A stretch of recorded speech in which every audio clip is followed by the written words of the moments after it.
nós devêssemos ter a paz.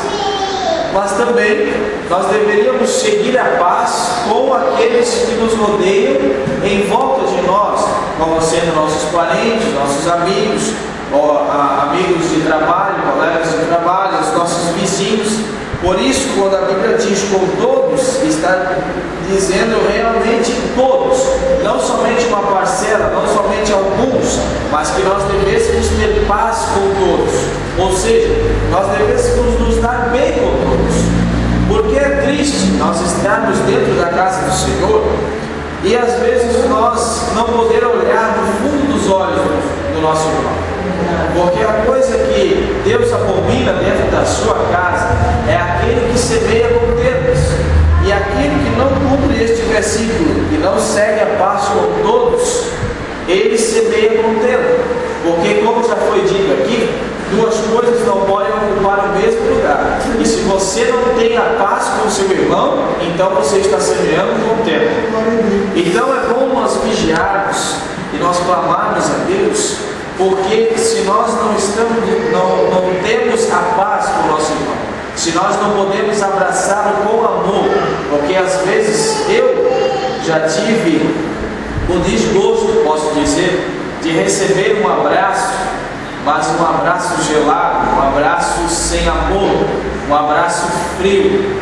E isso fere quando você recebe um abraço de alguém que não é um abraço que vem com amor, não é um abraço que é aquele abraço gostoso, mas é um abraço frio. E isso fere o nosso coração. E com certeza Deus também se entristece, porque nós somos todos irmãos.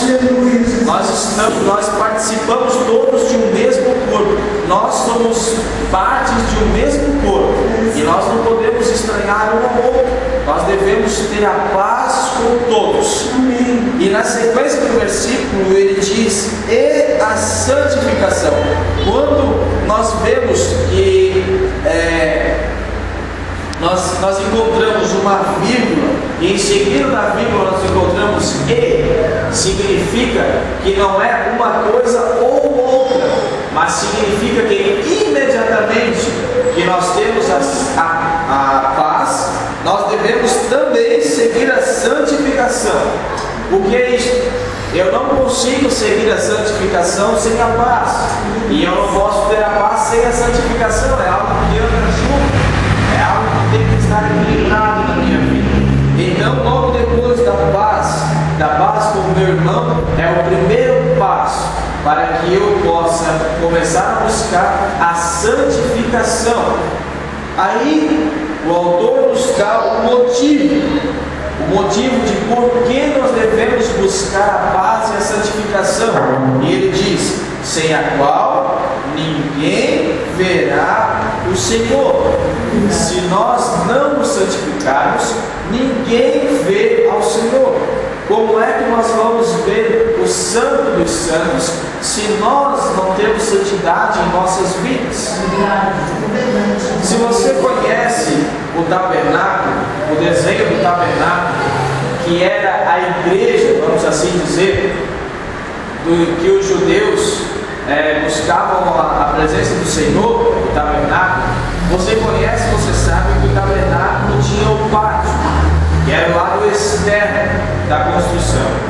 E no pátio, todo e qualquer judeu poderia chegar. Mas dentro dele existia um lugar chamado Santo. E naquele lugar não era qualquer um que podia chegar. Era somente os que fossem sacerdotes que poderiam chegar no lugar santo. E depois do lugar santo, a Bíblia nos diz que havia um véu. E este véu não era um véu qualquer que você conseguia contemplar o outro lado. Este véu era um véu tão grosso, tão forte, que era necessário uma junta de bois para rasgar aquele véu. Um homem sozinho não conseguia romper aquele véu.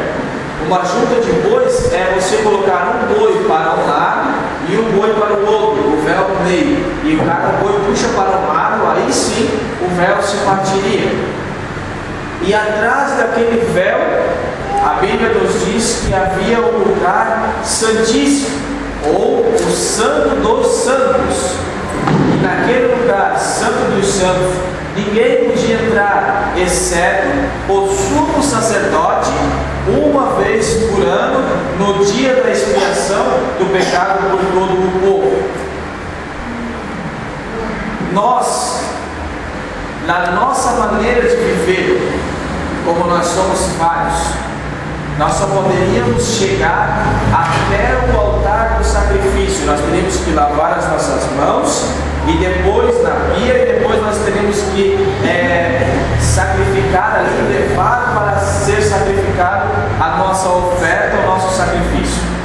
Mas nós não poderíamos chegar até o lugar santo, porque o lugar santo era somente para os sacerdotes. Mas com o sacrifício vicário de Jesus, hoje nós não necessitamos mais sacrificar. Então agora nós podemos chegar também no lugar santo. Mas ainda quando Jesus expiou, a Bíblia Sagrada nos diz que quando Jesus entrega o seu Espírito ao Pai e morre, a Bíblia nos diz que houve um tremor de terra. E com esse tremor de terra, o véu do templo se rasgou de alto a baixo. O que isso significa? Significa que eu e você, que estávamos dentro do lugar santo, agora podemos chegar no lugar também santíssimo, aonde está a presença de Deus, aonde o Todo-Poderoso habita. Agora eu e você temos livre acesso, não somente para chegar dentro da casa de Deus, mas também para chegar no lugar santíssimo, diante da presença de Deus. Porque a Bíblia nos diz que nós devemos deixar para trás todo o embaraço, seguir a carreira que nos foi proposta, e que nós devemos chegar com confiança diante do trono da graça, de Deus.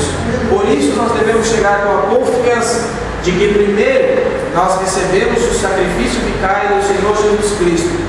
Depois nós lavamos a nossa vida dentro da pia. Dentro dessa pia havia água, e a água simboliza a palavra de Deus. A nossa vida tem que ser lavada pela verdade, porque Jesus disse que conheceríamos a verdade e a verdade nos libertaria. O que é isso? Nós vamos conhecer, nós começamos a buscar na palavra de Deus. De Gênesis a Apocalipse, no Antigo e no Novo Testamento, seja nos 39 livros da Antiga Aliança ou dos 27 da Nova Aliança, nós encontramos a verdade de Deus. É Deus falando, o Espírito Santo ministra o nosso coração, e nós, conforme vamos nos aprofundando, nós vamos sendo libertos das coisas deste mundo. Amém. E logo depois da pia, nós encontramos então dentro do lugar santo, nós encontramos o candelabro. E o candelabro que é o Espírito Santo de Deus. Todo aquele que recebe o sacrifício de Jesus, que é liberto pela palavra, tem o direito de buscar o batismo com o Espírito Santo de Deus. E o Espírito Santo é o que ilumina o nosso coração, dá vista para que nós possamos conseguir caminhar neste mundo. Porque dentro do tabernáculo não existia janelas, não existia, a porta não ficava aberta sempre, ela era fechada a porta. Portanto, dentro do tabernáculo não havia luz. A única luz que existia era do candelabro, que havia azeite dentro dele, e este azeite estava dia e noite aceso, pegando fogo. Por isso o Espírito Santo ilumina a nossa caminhada. Mas dentro do santo ainda existia a mesa com os pães. O que é os pães? Os pães, novamente, é a palavra de Deus, que nós devemos nos alimentar todos os dias. Todos os dias pela manhã, o sacerdote chegava ali, trocava o pão. Ele tirava o pão de ontem e colocava o pão novo, todos os dias, exceto no dia do sábado. E nos demais dias, ele devia chegar, pegar aquele pão de ontem, e aquele pão serviria para ele alimentar o seu corpo. Por isso, nós devemos nos alimentar todos os dias da palavra de Deus. Amém, glória a Deus. Mas ainda havia também o altar do incenso. O altar do incenso deveria estar aceso sempre, não poderia se apagar nunca. O que era o incenso? O incenso era um líquido, um perfume que os sacerdotes faziam conforme a arte do perfumista.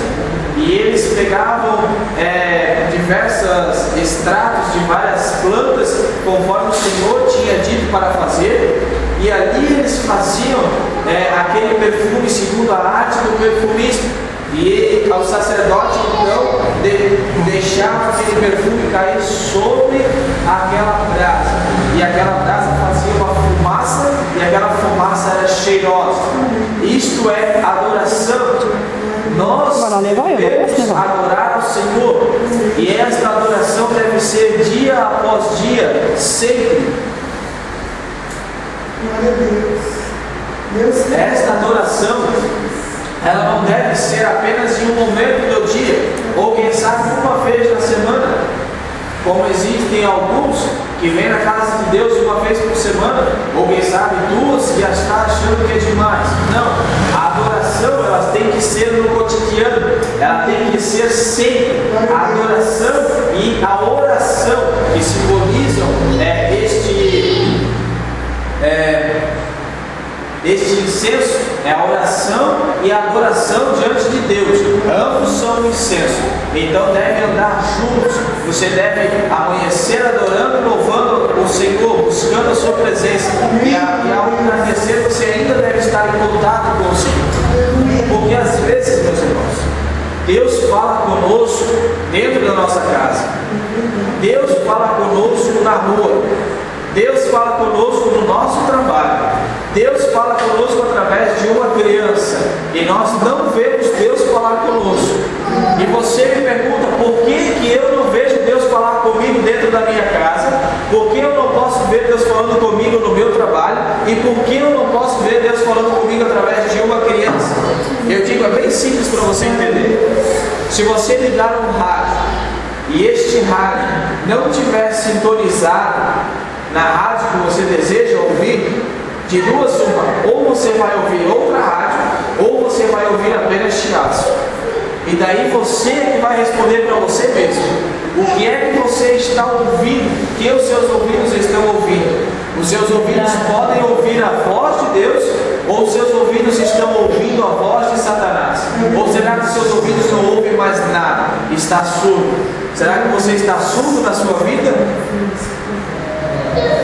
Deus pergunta para você, não é para você responder para mim, não é para você responder para o irmão que está ao seu lado, você tem que responder para você mesmo. Será que você está sintonizado, pronto para ouvir Deus falar todo e qualquer momento do dia? Deus fala conosco a partir do momento que nós levantamos. Durante o dia, no nosso cotidiano, Deus está falando conosco.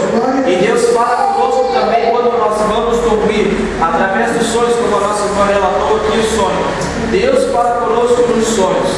E por que é que Deus não falou com nenhum dos que estavam aqui dentro? Será que nós estamos prontos para ouvir a voz de Deus? Quando Jacó saiu fugido de casa, quando Jacó estava indo para a casa do seu tio Labão, a Bíblia diz que a primeira noite ele procurou uma pedra e fez daquela pedra um travesseiro, e ele deitou sobre aquela pedra e ele dormiu. E de repente Deus falou com ele em sonho.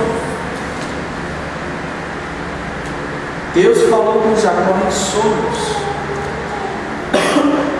Jacó estava mal. Jacó não conhecia muito bem Deus. Jacó sabia mais ou menos quem era Deus, mas Jacó não tinha intimidade com Deus. Por isso, Deus não podia falar com Jacó como falou com Abraão, porque Deus falava com Abraão e Abraão podia ouvir a voz de Deus. Deus enviou anjos para falar com Abraão, porém Deus não podia fazer a mesma coisa com Jacó, porque Jacó não tinha intimidade com Deus suficiente para ouvir a sua voz. Jacó não tinha intimidade com Deus suficiente para identificar e saber quem era anjo de Deus e quem era pessoa terrestre. Jacó estava faltando intimidade com Deus. Por isso Deus teve que falar.